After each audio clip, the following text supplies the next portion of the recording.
Kwanza kabisa kwa niaba ya wachezaji, sisi tuko tayari kwa mchezo wetu wa kesho ambapo tunaenda kupambana na Dodoma Jiji.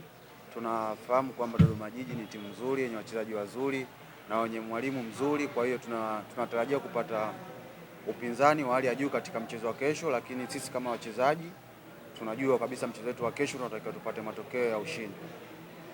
Dodoma Jiji ni timu nzuri yenye wachezaji wazoefu na wachezaji wakubwa pia ambao wameshacheza timu kubwa, lakini sisi kama wachezaji nadhani tunatakiwa tufuate yale mwalimu aliyotuelekeza.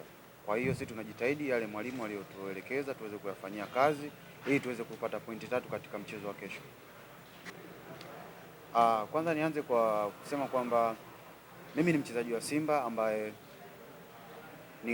Simba ni sehemu ya kazi yangu. Kwa hiyo swala la kupata nafasi au kutokupata nafasi ni swala la mwalimu. Kwa hiyo mwalimu akisema hii mechi natakiwa kucheza, nitacheza. Na swali la pili ulilouliza, wachezaji wenzangu ni watu muhimu sana kwangu kwa sababu wao ni watu ambao nakuwa nao mazoezi muda mwingi na ni watu ambao wananijenga.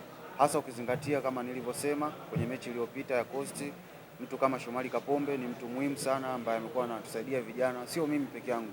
Ni vijana wengi ambao tupo pale na ambao wako kwenye timu mbalimbali. Kwa hiyo kwangu mimi naona ni msaada mkubwa kupata, kwa sababu ni mtu ambaye nilikuwa namwangalia toka nimetoka, lakini nimepata bahati ya kucheza naye na nipo naye karibu. Kwa hiyo najifunza vitu vingi na ananisaidia vitu vingi.